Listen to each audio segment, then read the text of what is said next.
Hey parents, every mom and dad knows that parenting can be a tough job sometimes, and it's made even harder by having arguments with your spouse. These disagreements can be about anything from how to discipline your kids to how to divide up household duties. In this video, I'll share the 3 most common parenting arguments I hear about from my clients and how to resolve them. I'll also provide tips on how to communicate more effectively with your partner and how to avoid arguing in front of your kids. By the end of this video, you'll have tools you can use to have more productive conversations with your spouse and create a more peaceful and harmonious home for your family. My name is Todd Sarner, and I'm a psychotherapist and parenting coach. My mission is to provide parents like you with the education and resources you need to have the family life you've always wanted and to raise children that thrive. On this channel, I mostly talk about my work as a parenting coach, but I'm also a couples counselor who works exclusively with parents. Between these 2 roles, there are certain arguments I hear about on a daily basis. Argument number 1, connection versus discipline, or we have different parenting styles. This is the most common argument I hear about when people first come to see me as a parenting coach. It usually happens when there's behavior issues happening in the house that are causing a lot of stress, and it usually plays out like this. One parent, usually the mother, but not always, is telling the other parent that the kids are not getting enough connection, that they need more positive attention, and that this is the reason the children are acting out. This parent is stressing the relational aspects of the problem. The other parent, more often the father, but again, not always, tells the other parent that the kids need more discipline, that they need more boundaries and consequences, and that they feel they're letting the kids get away with too much. The thing is, from my perspective and my experience, they're both correct, but they're polarizing each other.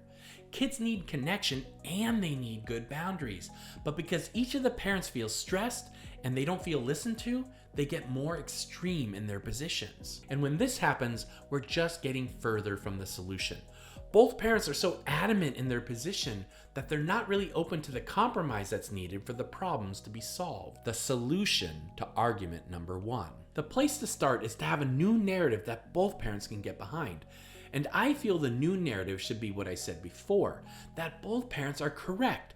It's just about finding the right balance going forward. Like I said, children need connection, but they also need boundaries. I would just clarify further by saying that connection has to be there first because it's their most crucial need in life, and that a lot of difficult behaviors actually are coming from and linked to a lack of connection in the children. But I'd also like to say that there's a big difference in how people set limits and boundaries with children, and that how you set them makes a big difference in how effective they are and how they affect your relationship with your children.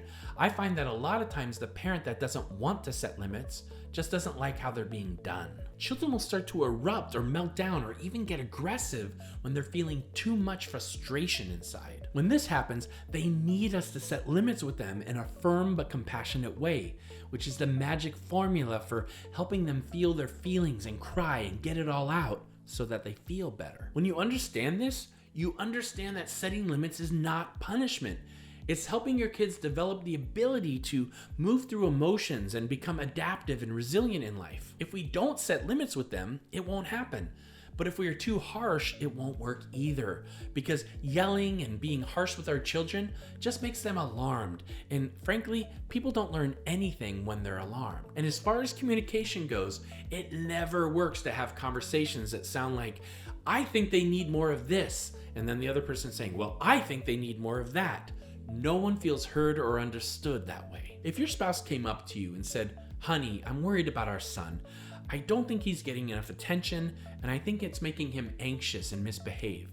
The correct response would be to first acknowledge what they're saying and acknowledge it as important, and maybe even ask them for suggestions about what you can do as a team. After you listened and acknowledged what they said, you can also share your concerns if you have one.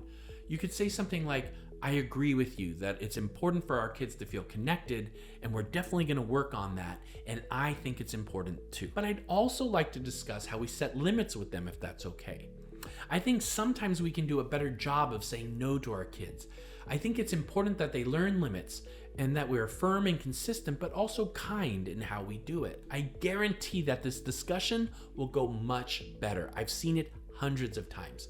If you're having this problem at home, try to engage your spouse to talk about it and start from the place of acknowledging their point of view. But then it makes total sense to ask them for help with your concern as well. Argument number 2, don't correct me in front of the children. The second argument that I hear about just about every day in my counseling practice is when one parent is very upset that they feel they were corrected or called out in some way by the other parent in front of the kids. This one is a little simpler to address, but it's so common that it's important that we do. Look, we all make mistakes. I do, you do, and our partners do. And sometimes we're gonna make these mistakes in front of our children. But it is almost always a bad idea to correct or call out a parent in front of their kids. It is incredibly rare that that goes well. I am not saying that we should ignore something that we feel is wrong or harmful to our kids, but I want to suggest that most of the time, it's not really urgent that we call out the behavior immediately in the moment, and it usually feels awful to our partners and quite often our kids when this happens.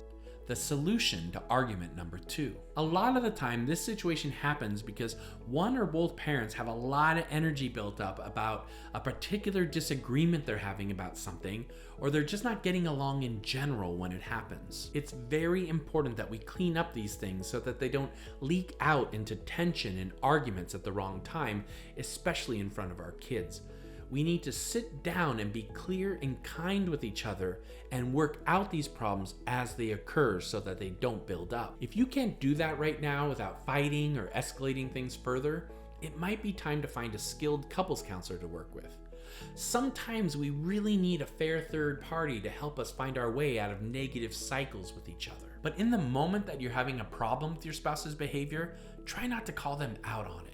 It's best to have more of an attitude of helping things move on from what's happening and not focusing in on your spouse or reacting to them. The chances are, and this is really important, that your partner is feeling out of sorts in the moment and they need to feel like you're on their side even if you don't agree with their behavior. A good overall strategy is to go to your spouse when things are going okay, when you feel connected to each other, and go in with the attitude of solving the problem together and making it a we thing. You can say something like, hey, I noticed that when things are crazy or we're tired, sometimes we can get in a place where one of us is getting short with the kids. I was hoping that if we notice this is happening, maybe we could have a signal or a code word that means, hey, why don't you take a break? I'll take over. Things are a little crazy. Instead of saying something in front of the kids. I know I've done that and I know it doesn't feel good. This approach also has a much higher chance of working, especially if you bring it up at a time where stress levels are low and you approach the situation with kindness and like you're on the same team. Before we get to that last parenting argument, I think a great way for us to be on the same team would be if you like this video and subscribe to our channel. Liking and subscribing helps us out a lot, and it also lets YouTube know how to best customize your experience. Argument number 3, the sharing of the mental load. This argument is one of the most common in couples therapy. It comes up just about every day with the couples that I work with. It usually involves how one parent is feeling like too much of the emotional burden for managing the home or the children is placed on them. With this argument, I've got to say it's usually the wife and mother that's bringing it up. She's feeling really overwhelmed and stressed out because too much emotional burden is on her to hold too many decisions and responsibilities. We call this the mental load. This argument can start a lot of ways. Maybe the husband is constantly asking the wife for what to do about things in the house or with the children. Maybe he's tired and sitting looking at his phone while she has 100 things she's trying to do at once. No matter what it was that starts it, the wife usually says something in her frustration and overwhelm to the husband that he feels is harsh or critical. He defends himself and lists out all the things he's done today and this week. They never get anywhere with this argument. She doesn't feel like he understands, and it feels to her like he doesn't care about lifting her burden and helping her out. Sometimes it feels to her like she's drowning and he won't throw her a rope. The place to start here is to really understand what this mental load concept means. It has more to do with feelings than it has to do with logic. When we respond to mental load concerns, emotional concerns, with a logical argument, we don't get anywhere. The responsibility for running our homes and parenting are a mutual responsibility of both parents, and it needs to feel that way. That's an emotional thing, not a logical one. We need to start from a place of understanding that you're not helping out your spouse by parenting your children, for instance. They are the equal responsibility of both of you, and that should be reflected in how you see it and how you speak about it. Yes, of course, we might have other obligations in life, like a job outside of the home, and it's practical to understand that one parent might have more day-to-day responsibilities to do with the kids, while the other has more to do with bringing in the income. But it is necessary to have a feeling like we're teammates in our home and with our kids, that we are co-equal CEOs of our family lives. And when that's how it feels and that's how it sounds when we speak, it tends to solve a lot of the issues. If you're the parent who feels like you're the one who takes on more of this mental load, find a good time to talk to the other about it. Maybe even show them this video. But don't try to solve it in the moment when you're arguing. Find a time when things are okay and you're feeling connected. Make sure you let them know that you appreciate all they do. Just let them know that there's too much on your plate and describe how it feels to you. Be clear that you're not complaining, you're just seeking more of a feeling of teamwork and shared responsibility. And also, if you're the partner that's on the receiving end of these mental load arguments, yes, it is important how you see the situation, and it's important how you speak to the situation, but obviously, practically, it's also really important that you do everything you can to identify what is the burden that your partner is feeling and do everything you can to get in there and relieve it wherever you can. Both parents could benefit from talking about how it's felt to them in their life when they felt really supported or part of a great team, how a parent or a friend or a coach has helped them to feel this way, and then make that a goal in your relationship to have that feeling. Well, that's our video for today. What did you think? Have you had one or more of these arguments with your spouse? And are there common arguments that I've left out? Please leave your comments and questions below. And be sure to let us know what topics you'd like me to cover in the future. We read every single suggestion and strive to cover as many as we can. And now, let's finish the video with our parenting quote of the day. This one is by Dr. Sue Johnson, who said, "When we love our partners well, we offer a blueprint for a loving relationship to our children and their partners. Better relationships between love partners are not just a personal preference, they are a social good. Better love relationships mean better families, and better, more loving families mean better, more responsive communities." That's a great quote. Thank you for being here today, and I'll see you in the next video.